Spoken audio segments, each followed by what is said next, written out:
29th Rose. Means of Salvation.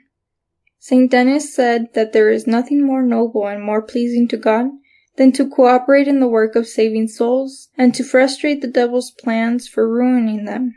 The Son of God came down to earth for no other reason than to save souls. He upset Satan's empire by founding the Church, but the former rallied his strength and wreaked cruel violence on souls by the Albigensian heresy, by the hatred, dissensions, and abominable vices which he spread throughout the world in the 11th, 12th, and 13th centuries. Only stringent measures could possibly cure such terrible disorders and repel Satan's forces. The Blessed Virgin, protectress of the Church, has given us a most powerful means of appeasing her Son's anger, uprooting heresy, and reforming Christian morals, in the confraternity of the Holy Rosary. It has proved its worth, for it has brought back charity and frequent reception of the sacraments, which flourished in the first golden centuries of the Church, and it has reformed Christian morals. Pope Leo X said in his bull that this confraternity had been founded in honor of God and of the Blessed Virgin, as a wall to hold back the evils that were going to break upon the Church. Gregory XIII said that the Rosary was given us from heaven as a means of appeasing God's anger and of imploring Our Lady's intercession. Jules III said that the Rosary was inspired by God in order that heaven might be more easily opened to us through the favors of Our Lady. Paul III and St. Pius V stated that the Rosary was given to the faithful in order that they might have spiritual peace and consolation more easily. Surely, everyone will want to join a confraternity which was founded for such noble purposes. Father Dominic, the Carthusian, who was deeply devoted to the Holy Rosary, had this vision. Heaven was open for him to see, and the whole heavenly court was assembled in magnificent array. He heard them sing the Rosary in an enchanting melody, and each decade was in honor of a mystery of the life, passion, or glory of our Lord Jesus Christ and of His Blessed Mother.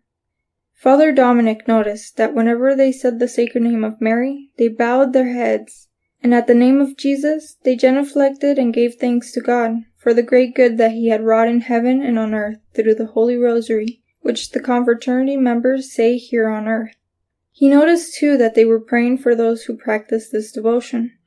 He also saw beautiful crowns without number, which were made of gorgeous perfumed flowers, held in readiness for those who say the Holy Rosary devoutly. He learned that by every rosary that they say, they make a crown for themselves which they will be able to wear in heaven. This holy Carthusian's vision is very much like that which St. John the Beloved Disciple had.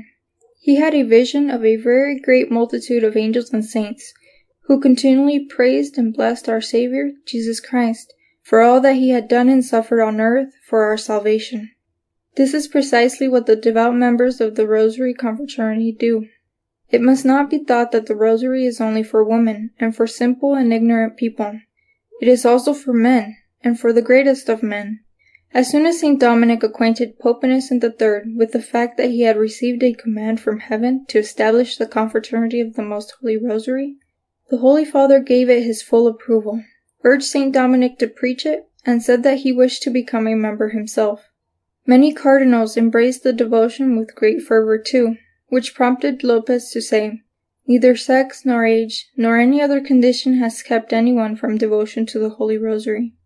Members of the confraternity have always been from all walks of life, dukes, princes, kings, as well as prelates, cardinals, and sovereign pontiffs. It would take too long to give all their names in this little book, which is but a summary. If you join the confraternity, dear reader, you will share in the devotion of your fellow members, and in the graces that they gain on earth as well as in their glory in heaven. Since you are united to them in their devotion, you will share in their dignity.